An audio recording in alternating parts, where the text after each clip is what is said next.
जय हिंद दोस्तों, सूर्या ज्ञान में आपको एक बार फिर से स्वागत है। पिछला वीडियो में हम आप लोग को बोले थे कि अब हमारे इस सूर्या चैनल पर, सूर्या ज्ञान चैनल पे 10th क्लास का सब सब्जेक्ट का वीडियो मिलेगा। तो हम साइंस चल रहा था, मैथ चल रहा था, उसमें साइंस को हम ड्रॉप कर दिए थे, मैथ को बढ़ा रहे थे। तो अब आपको मैथ भी होते रहेगी और साइंस भी होते रहेगी। उसके बाद भी कोई ऐसा टीचर मिलते हैं तो हम उसके बाद हम हिंदी या संस्कृत भी अवेलेबल करवाते रहेंगे। तो चलिए अब आज हम लोग चलते हैं साइंस का एक्सरसाइज चैप्टर 3, एक्सरसाइज 3, जो हम पिछला वीडियो में हम एक्सरसाइज 1 और 2 का फुल वीडियो हम अपलोड कर दिए हैं। आज हम लोग चलते हैं एक्सरसाइज 3। इसमें हम लोग को पढ़ना है धातु और अधातु, मेटल्स और नॉन मेटल्स। तो देखते हैं धातु क्या होता है, मेटल्स, एंड अधातु क्या होता है, नॉन मेटल्स। तो सबसे पहले बात आएगी कि धातु क्या है। अगर कोई पूछेगा कि धातु पढ़ना है तो सबसे पहले धातु क्या है, धातु के बारे में जानेंगे।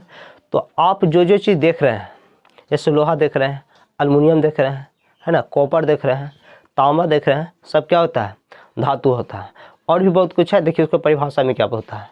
तो देखिए धातु का इंग्लिश में क्या होता है, मेटल्स, METALS, METALS, ठीक है, METALS। एम फॉर होता है मैलिएबिलिटी, आघात वर्धनीयता, मतलब जो पदार्थ आघात वर्धनीय हो। उसके बाद ई से होता है इलास्टिसिटी, मतलब प्रत्यास्था। फिर टी से होता है थर्मल कंडक्टिंग, मतलब विद्युत या उष्मा का चालकता। फिर ए से अलग फॉर्मेशन में होता है मिश्र धातु का निर्माण करता है। एल से लुस्टमस, जिसमें चमक हो। एस से सॉलिड, जो ठोस हो। यानी कहने का मतलब वह पदार्थ जो आघात वर्धनीय हो, ठीक है, वह पदार्थ जो प्रत्यास्थ हो, वह पदार्थ जो विद्युत या उष्मा का चालक हो, वह पदार्थ जो मिश्र धातु का निर्माण करता है, वह पदार्थ जो चमक, जिसमें चमक हो, जो ठोस हो, ये सब क्या कहलाता है, ये सब क्या कहलाता है, धातु कहलाता है। जैसे फिर से इसका क्या हो सकता है कि दुनिया के वो सभी पदार्थ जिसमें आघात वर्धनीयता का गुण हो, जो प्रत्यास्थ हो, प्रत्यास्थ मतलब रबर प्रत्यास्थ हो। उसके बाद क्या है, उष्मा का चालकता हो, जिसमें उष्मा का चालन करता हो, जिसकी सहायता से मिश्र धातु का निर्माण हो जाता है, या जिसमें चमक हो, जिससे ठोस हो। ये सब क्या कहलाता है, ये सब कहलाता है धातु कहलाता है। जैसे फिर से देखते हैं,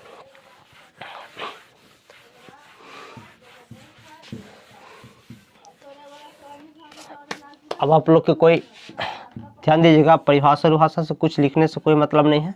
अगर ज़्यादा दिक्कत हो तो हम PDF दे देंगे, डिस्क्रिप्शन बॉक्स में PDF का लिंक रहेगा, आप वहाँ से आप लोग डाउनलोडिंग कर दीजिएगा। तो अब आपको हर चीज़ का PDF भी मिलेगी, अब आपको लिखने से कोई ज़रूरत नहीं है। देखिए फिर PDF डाउनलोडिंग करके उसको आप कॉपी में ज़रूर लिखिएगा, इससे अच्छा होता है। तो देखिए धातु का परिभाषा हम बोल रहे हैं, क्या बोल रहे हैं, धातु बोल रहे हैं। क्या बोल रहे हैं, धातु। धातु किसे कहते हैं, तो दुनिया के जो वो सभी पदार्थ जो आघात वर्धनीय हो, क्या हो, जो आघात वर्धनीय हो, ठीक है, वह पदार्थ जो आघात वर्धनीय हो, एवं जो पदार्थ प्रत्यास्थ हो। प्रत्यास्थ आघात वर्धनीय एक ही होता है, जिसमें चमक हो, जिसमें क्या हो, चमक हो, जो ठोस अवस्था में है, जिसमें चमक हो या जो ठोस अवस्था में हो, या जो विद्युत का सुचालक हो, जो विद्युत का सुचालक हो, जो विद्युत का क्या हो, सुचालक हो। या इसको बोल सकते हैं, बस हो गया, जिसकी सहायता से, सीधा लिखते हैं, जिससे मिश्र धातु का निर्माण हो। तो दुनिया के वो सभी पदार्थ जिसमें आघात वर्धनीय के गुण हो, जो प्रत्यास्थ हो, चमक या ठोस हो, विद्युत का सुचालक हो, जिसमें मिश्र धातु का निर्माण हो सके, वो सब क्या कहलाता है, धातु कहलाता है। तो यहाँ पे एक आ रहा है आघात वर्धनीय। तो आपको माइंड में आ रहा होगा कि आघात वर्धनीय है क्या। तो आघात वर्धनीय उस पदार्थ को कहते हैं कि इसको हम पीटने पर, हथौड़ा लेके पीटने पर वो टूटता फूटता नहीं, बल्कि वो फैलता है। समझ में आ रहा है, टूटता नहीं, क्या होता है, फैलता है। जैसे लोहार की दुकान में देखे होंगे, लोहा के गर्म करके उसको पीटता है, पूरा मार के हुमच के पीटता है। जब उसको पीटता है तो देखिएगा कि फैलता है, क्या होता है, फैलता है। ये ना कि टूट के फेंका जाता है। आप एक पत्थर लीजिए, ईटा लीजिए, उसको एक हथौड़ी मारिए, सब टूट के बिखर जाएगा, गोन्ने हो जाता है ना। लेकिन उसी की जगह आप सोना लीजिए, सोना को मारिए, पूरा मारते रहिए, कुछ होता है, कुछ नहीं होता है, बस वो सिर्फ फैलता है, उसका आकार क्या होता है, फैलता है। तो दुनिया का वो सभी पदार्थ जिसको पीटने पर फैलता हो, जिसको पीटने पर फैलता हो, क्या कहलाता है, आघात। उसमें किस गुण, क्या गुण होता है, आघात वर्धनीय गुण होता है। यानी आघात वर्धनीय का परिभाषा कोई पूछे तो क्या बताएंगे कि दुनिया का वो सभी पदार्थ जिसको पीटने पर फैलता है वो क्या कहलाता है, आघात वर्धनीय। प्रत्यास्थ भी उसी तरह से है। उसके बाद जिसमें चमक हो, चमक देख रहे हैं, आप चमक तो देख ही रहे हैं, जैसे स्टील ले लीजिए, सोना ले लीजिए, अल्मुनियम ले लीजिए, ये सब क्या है, इसमें एक अलग तरह के चमक होता है ना। अब ईटा में कोई चमक होता है नहीं ना। इस बांस में, इधर बांस है, बांस में कोई चमक होता है नहीं। तो ये सब क्या है, लकड़ी में कोई चमक होता है नहीं होता है। तो ये सब क्या है, अधातु है। लेकिन जिसमें एक विशेष प्रकार का चमक हो, या जिसको पीटने पर मतलब इसको मतलब इस कह सकते हैं जिसमें एक विशेष प्रकार का ध्वनि उत्पन्न, जैसे लोहा को मारिएगा तो टन बहुत देर तक होते रहता है। घंटी बजाते होंगे, अगर घंटी बजाते देखिए उसमें एक अलग तरह की आवाज़ आता है। तो ये सब क्या हो रहा है, ये सब क्या है, धातु है। जैसे जिसमें विद्युत का सुचालक, विद्युत का सुचालक समझ रहेंगे, ये वो लकड़ी लीजिए, इतना बड़ा लकड़ी लीजिए, लकड़ी ऐसे ऐसे करेंट आवा के छुइए तो करंट मारेगा नहीं मारेगा, तो विद्युत का सुचालक नहीं है। यहाँ पे करंट जा रहा है, यहाँ पे आप छू रहे थे, यहाँ पे रुक गया, मतलब प्लास्टिक था तो यहाँ पे रुक गया। लेकिन प्लास्टिक की जगह आप एगो छड़ ले लीजिए तो इतना बड़ा, और इसको जाके लाइनमा के छुइए तो सट्टे का लाइनमा ही है, अब मारेगा आपको, जाइएगा आप ऊपर। तो आपको समझ में आ रहा है। या देखिएगा घर में कोई खाना वाना बनाती है, मम्मी खाना बनाती है, तो जो छोला नहीं रहता डबोबा, वो कभी कभी कढ़ाई में डाल देती है। तो देखिएगा कि डाला रहता है कढ़ैया में, अधिप जाती इधर पीछे जो पकड़े वाला रहता है जो, उससे क्या हो जाता है, इससे कैसे पता चलता है। जैसे देखिए छड़ को गर्म करते इधर, और गर्म हो जाता है कहाँ, यहाँ तक गर्म हो जाता है। इससे पता चलती कि कोई उष्मा का सुचालक, मतलब गर्म करेंगे हियाँ और हो जाएगा हियाँ। कभी लकड़ी की हियाँ गर्म किया तो यहाँ पे देखे हैं, कभी नहीं होता। लेकिन तो इसको क्या कर सकते हैं, सब क्या है, विद्युत या उष्मा का सुचालक है। और जिसकी सहायता से मिश्र धातु बना सकते हैं, क्या मिश्र धातु बना सकते हैं, सब क्या कहलाता है, धातु कहलाता है। आप आई होप आपको समझ में आया होगा। तो धातु किसे कहते हैं, इस तो समझ में आया होगा। अब इसका मतलब लिंक जो इसका परिभाषा आप लिख सकते हैं वो सब आपको मिल जाएगा। अब उसके बाद हम लोग देखते हैं, ये तो देखिए धातु का दो परिभाषा आता है। एक परिभाषा यह होगा कि दुनिया का वह सभी पदार्थ जिसमें आघात वर्धनीय हो, जो प्रत्यास्थ हो, जो विद्युत का सुचालक हो, जो उष्मा का सुचालक हो, इसके सहायता से मिश्र धातु बनाया जा सके, जिसमें एक विशेष प्रकार का चमक और ध्वनि हो, ठीक है। या जिसको बोल सकते हैं जो ठोस अवस्था में हो, ये सब क्या कहलाता है, धातु कहलाता है। लेकिन उसके साथ साथ एक और होता है, उसके साथ साथ एक क्या होता है, उसके साथ साथ एक होता है, एक मिनट, इंक थोड़ा इंक डाल लें।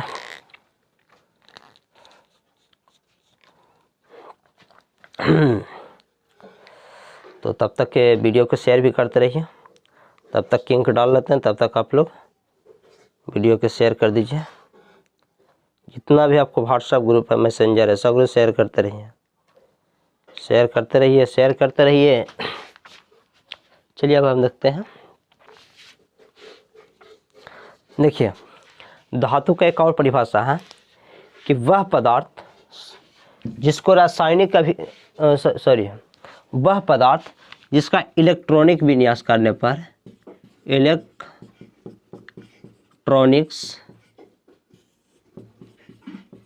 विन्यास करने पर उसकी बाहरी कक्षा में एक या दो या तीन इलेक्ट्रॉन हो, क्या हो, तीन इलेक्ट्रॉन हो। समझ में आ रहा है। दुनिया का वह सभी पदार्थ जिसको इलेक्ट्रॉनिक विन्यास करने पर बाहरी कक्षा में या तो एक इलेक्ट्रॉन या तो दो इलेक्ट्रॉन या तो तीन इलेक्ट्रॉन हो, तो ये सब क्या कहलाता है, सब के सब धातु कहलाता है। ये सब क्या कहलाता है, धातु कहलाता है। घबराना नहीं है, लिखना किसी को नहीं है, कॉपी कलम बंद करके सिर्फ देखते रहना है, आप लोग को PDF मिलते रहेंगे। तो देखिए इलेक्ट्रॉनिक विन्यास, अब हम लोग समझेंगे कि इलेक्ट्रॉनिक विन्यास है क्या। तो देखिए बाहरी कक्षा में इलेक्ट्रॉनिक विन्यास करने पर बाहरी कक्षा में कितना आना चाहिए, या तो एक इलेक्ट्रॉन या तो दो इलेक्ट्रॉन या तो तीन इलेक्ट्रॉन। इतना के बाद अगर है तो धातु नहीं होता है। तो देखिए कक्षा क्या है, ठीक है, जिसको हम लोग सेल भी बोलते हैं, क्या बोलते हैं, सेल, क्या बोलते हैं, सेल बोलते हैं। तो चलिए देखते हैं कक्षा। देखिए जैसे मान लीजिए कि एक सोडियम है, Na होता है सोडियम, यहाँ पे लिख देते हैं। सोडियम का क्या होता है, सोडियम का सूत्र होता है Na, इसका परमाणु संख्या होता है Na11, है ना। तो देखिए क्या बताएं कि दुनिया का वह सभी पदार्थ जिसका इलेक्ट्रॉनिक विन्यास करने पर बाहरी कक्षा में एक इलेक्ट्रॉन या 2 इलेक्ट्रॉन या तो 3 इलेक्ट्रॉन। तो देखिए कक्षा इस तरह से बना रहता है, कक्षा, एक कक्षा हो गया, ये हो गया, है ना, उसके बाद ये हो गया, उसके बाद ये हो गया, उसके बाद और है तो और हो गया, ठीक है। तो ये सबसे अंदर वाला कक्षा है, सबसे अंदर वाला ई है, तो एकरा में हमेशा 2 गो रहेगा, 2 गो से ज़्यादा इलेक्ट्रॉन नहीं रहेगा। उसके बाद ई कक्षा है, तो इसमें हमेशा 8 गो रहता है, 8 गो से कम हो सकता है लेकिन 8 गो से ज़्यादा नहीं हो सकता है। तीसरका में भी 8 इलेक्ट्रॉन रहता है लेकिन अगला में 18 इलेक्ट्रॉन। इतने तक आप लोग को जानना है और आगे मिलेगा तो फिर क्वेश्चन के माध्यम से बताएंगे। देखिए किसी भी पदार्थ, किसी भी पदार्थ कहते हैं, किसी भी पदार्थ का कक्षा में से होता है सबसे अंदर वाला में 2, फिर उसके बाद वाला में 8, फिर 8 18, इस टाइप से होता है, ठीक है। 2 8 8 18। तो देखिए सबसे लास्ट वाला में कितना, सबसे अंतिम वाला में कितना होता है, 2 इलेक्ट्रॉन, यानी कि पहली कक्षा हो गया। इसके बाद वाला जो कक्षा है ये वाला, इसमें 8 इलेक्ट्रॉन, तीसरा में 8 गो, चौथा में कितना है 18। तो यहाँ पे देखते हैं Na कितना है, 11 है, Na कितना है, इसका कितना है 11। तो सबसे पहले हम Na से मतलब कि सोडियम का इलेक्ट्रॉनिक विन्यास निकालेंगे, मतलब इसको बांटना है, जैसे 11 है तो इसमें हमको डालना है। जैसे मान लीजिए कि सब कटोरा है, ठीक है, एगो कटोरा यह है, एगो यह कटोरा, एगो यह कटोरा, एगो यह कटोरा। अब सिर्फ समझने के लिए, ऐसे तो इसको कक्षा बोलते हैं, सेल बोलते हैं। तो टोटल क्या गो है, 11 गो है। तो आप कैसे डालिएगा, तो सबसे पहले इसमें डालिएगा छोटका में, तो इसमें कितना डालिएगा तो 2 गो अटबे करेगा। उसके बाद गिर के जैसे एक गिलास में से पानी लेते हैं, तो मान लीजिए क्या एक गिलास, एगो कटोरा है, ठीक है, वो कटोरा में पानी रखिएगा, तो ओरा मानिएगा कि 1 गिलास डाल दे तो गिर जाता है, 1 गिलास अटबे करता है। मानिए कि इसमें हम एक ही गिलास पानी डाल जाएगा, अगर 1 गिलास से ज़्यादा डालेंगे तो इसमें से गिर के फिर अगला भी जाएगा, गिरने लगेगा। तो इसी तरह देखिए यहाँ में हमेशा 2 इलेक्ट्रॉन होता है, क्या होता है 2 इलेक्ट्रॉन अटबे करता है। यहाँ पे है 11 गो, तो हम कुल्हे यहाँ पे उठा देंगे तो अपने पास क्या गो रखेगा, 2 गो रखेगा, क्या गो रखेगा 2 गो, और बाकी के 9 गो हटा बाहर निकाल देगा। तो जब इसमें से बाकी के 9 गो निकलेगा, था 2 गो रखने का क्षमता है, 2 गो डाल दिए 11 गो, तो 2 गो के रखा, बाकी 9 गो गिर गया। तो एकरा में साहब एकरा में अभी बोल रहा है कि रे हम 8 गो रखेंगे, क्या गो रखेंगे 8 गो, तो 2 गो रखना तो हम 8 गो रखें, 8 गो से ज़्यादा हम नहीं रखेंगे। तो टोटल देखिए यहाँ पे तो क्या गो 2 गो कितना था रखा, 2 गो था, इसके पास 11 गो, 2 गो रखा था, क्या गो बच्चा 9 गो। तब 9 गो में बोला कि हम 8 गो रखेंगे, क्या गो रखेंगे 8 गो रखेंगे। तो ये 8 गो रख लिया, क्या गो रख लिया 8 गो, तो 2 8 10 गो हो गया, अभी भी क्या गो बच रहा है 1 गो। तो ये 8 गो रख गया, तो इसको 1 गो ज़्यादा हो रहा है, फिर बोलेगा कि अब हम नहीं रखेंगे, अब ये दे देगा इसको, मतलब गिरा देगा इसमें, तो इसमें गिरेगा तो रखने का क्षमता तो 8 गो है, लेकिन उसके पास अब 8 गो है ये नहीं, अब 1 गो बच रही है, तो ये बेचारा 1 गो में खुश हो जाएगा, या अपने पास क्या गो रख लेगा 1 गो रखेगा। तो देखिए सबसे बाहरी का इसके लिए, देखिए इसके लिए तो यहीं तक बनेगा, देखिएगा इसके लिए कहाँ तक बनेगा,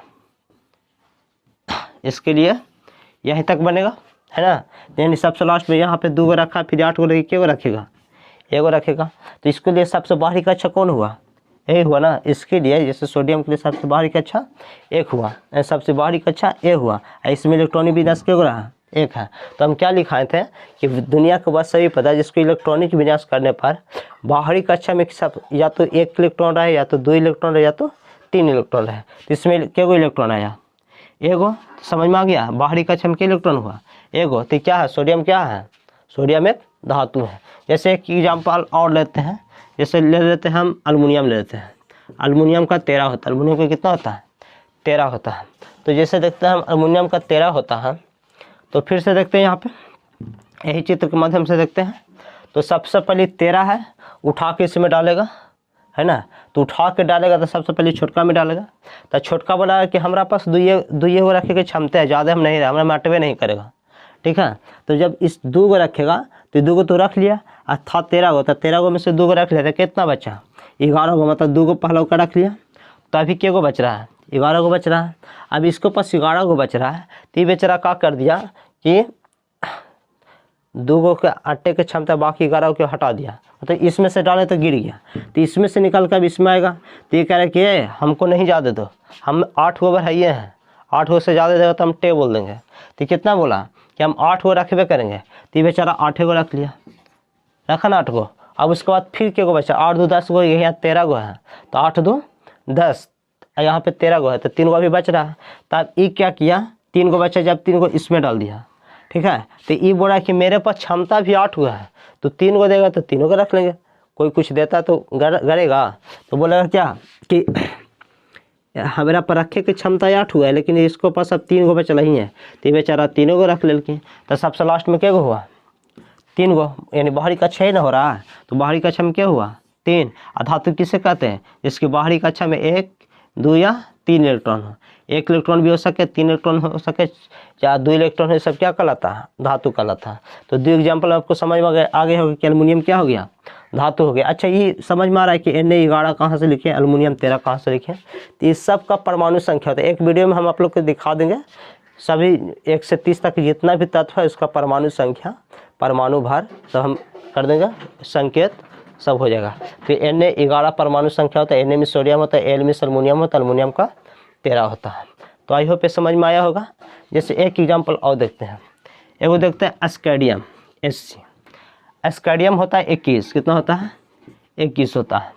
तो आप देखिए थोड़ा लंबा कर दिए हैं, अस्केडियम कितना होता है 21 होता है। तो अब हम इसको इलेक्ट्रॉनिक विन्यास करिए, देखिए क्या होता है इलेक्ट्रॉनिक विन्यास। आपको फिर से बताए, ऐसे तो बता ही दिए हैं, लेकिन फिर भी थोड़ा सा और आगे पढ़ना है। तो क्यों पढ़ना है, अभी क्या बता रहे हैं, क्योंकि इसमें थोड़ा सा परिभाषा में आ गया है, इसलिए बता रहे हैं। तो देखिए ये क्या है अस्केडियम, इसका परमाणु संख्या कितना होता है 21। तो अभी 21 को उठा के किस में डालना है, इसमें डालना है। तो ये क्या बोलेगा कि हमारा पास 2 घटबे करेगा, तो ये 2 रख लिया, अब बाकी 19 को यहाँ से फेंक दिल के एकरा पास, ठीक ना, एकरा में गिरा दिया। तभी बोला कि हमारा पास 60 गो रखे के क्षमते हैं, क्या रखना है 8 गो रखना है। तो ये भी 8 गो रख लिया, तो 8 2 10 गो गए हैं 21 गो, लेकिन 11 गो भी और बच्चा है। तभी क्या कर रहा है 11 गो बच्चा हुआ है, तभी क्या कर रहा है कि फिर 11 गो इसमें से बचा, तो कुल 11 गो इसमें डाल दिया। तो भी बोला कि हमारे पास 60 गो रखे के क्षमते हैं, तो भी 8 गो रख लिया। उसके बाद एक और बाहरी कक्षा बनेगा, देखिए जरूरी नहीं कि बाहरी 3 गो होता है, जितना तक और बड़ा ही रहता तो और कक्षा बनता, ठीक है, और बड़ा रहता तो और कक्षा बनता। तो देखिए सबसे बाहरी कक्षा में देखिए अभी कितना बचा, 2 8 10 10 8 18 19 20 का 3 गो भी बच रहा है। ये बेचारा के पास 8 गो क्षमता है, तो 8 गो रख लिया। अब इसमें कितना क्षमता है 18 गो का रखना है, कितना क्षमता इसको है 18 गो का रखना है, लेकिन बच रहा है क्या गो 3 गो। तो 3 गो लेकर संतुष्ट में हो गया, लाओ जो 3 गो है तो 3 गो रख लेते हैं। तो देखिए इसको बाहरी कक्षा में इसके लिए क्या हो गया 3 हो गया। अब बाहरी कक्षा में क्या इलेक्ट्रॉन है, बाहरी कक्षा में कितना इलेक्ट्रॉन आया 3 गो। तो जिसका बाहरी कक्षा में 1 या 2 या 3 इलेक्ट्रॉन आता है वो क्या कहलाता है, धातु कहलाता है। तो भी अस्केडियम भी क्या एक है, अस्केडियम भी एक धातु है। तो आई होप ये सब वीडियो आपको समझ में आया होगा कि धातु क्या है और अधातु क्या है। आप इसको एक बार स्क्रीनशॉट ले लीजिए, आपको PDF में नहीं मिलेगा, ठीक है। तो एक बार आप इसको स्क्रीनशॉट ले लीजिए, उसके बाद हम चलते हैं आगे की। चलिए, तो इतना तो आपको समझ में आ गया होगा। धातु का परिभाषा 2 तरह से हुआ है,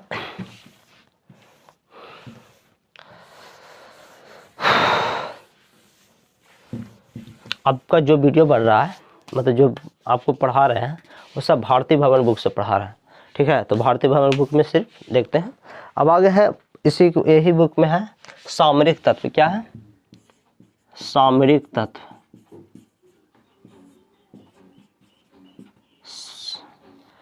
अच्छा तत्व क्या है आपको नहीं मालूम होगा, ठीक है।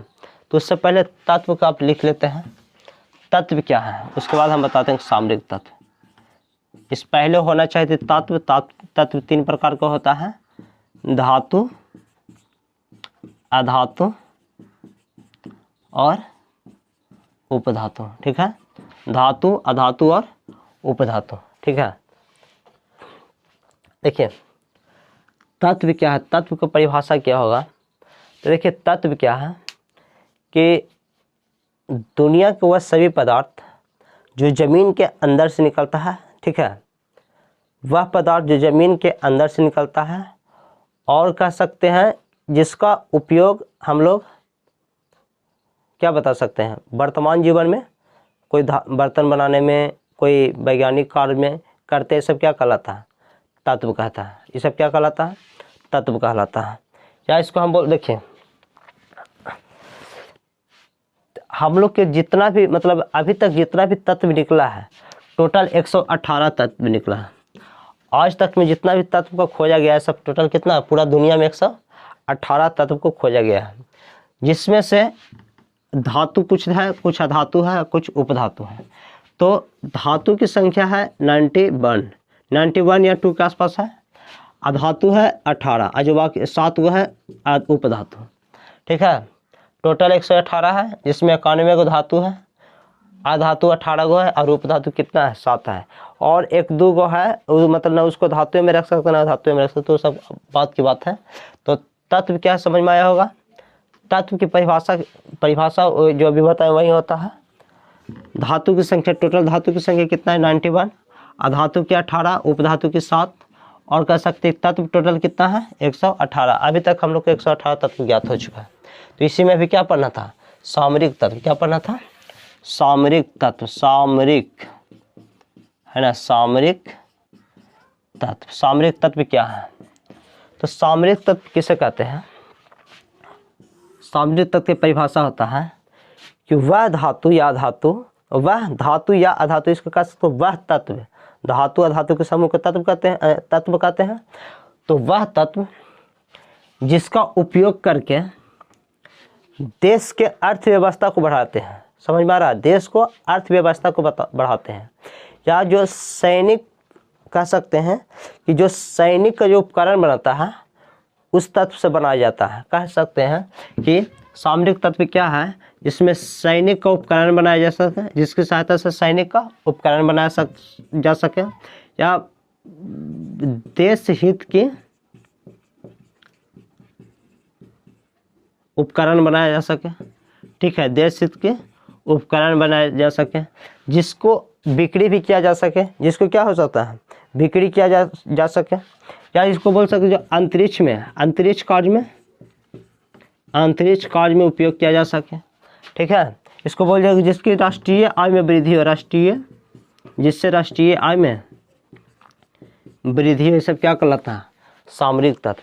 फिर से देखिए, सामरिक तत्व क्या है? तो ये सैनिक का उपकरण बनाने में सहायता करता हो, जैसे बंदूक बनाना है, बम बनाना है, तो इस समय काम आता है ना, यूरेनियम आता है, लोहा, मतलब ये सब बंदूक जो बनता है लोहा वगैरह के, तो ये सब क्या कहलाता है? सामरिक तत्व। जो देश हित के उपकरण में, देश हित के उपकरण समझने कहने का मतलब, तो जैसे कुछ वैज्ञानिक है, साइकिल बना रहा है, ठीक है, गाड़ी बना रहा है, तो सब देश के हित ना, जिससे गाड़ी बनेगा, बिकेगा, तो देश की अर्थव्यवस्था सुधरेगी। ठीक है, या जिसको बोल सकते हैं अंतरिक्ष विकास। अंतरिक्ष जैसे रॉकेट बनाना है, तो रॉकेट में ईंधन क्या चीज़ का रहता है? यूरेनियम का रहता है, जो जिससे मतलब जल के ऊपर जाता है, तो क्या रहता है? यूरेनियम का। यूरेनियम में क्या है? धातु है। तो जिससे अंतरिक्ष काल में सहायता हो।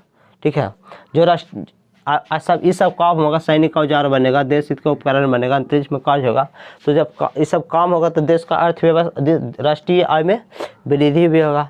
तो कह सकते हैं सामरिक तत्व किसे कहते हैं? जो ये सब बात को फॉलो करे, वो सब क्या कहलाता है? सामरिक तत्व। तो आई होप ये वीडियो आप लोग को समझ में आया होगा। तो आज तक हम इतने ही अभी तक जो पढ़ाए हैं उसको आप ध्यान में रखिएगा। ये सब आपको PDF में मिलेगी। तो तब आज हम इतने ही वीडियो छोड़ देते हैं, क्योंकि कुछ काम भी है और टाइम भी नहीं है। तो वीडियो देखने के लिए धन्यवाद। तब तक के नमस्कार, जय हिंद।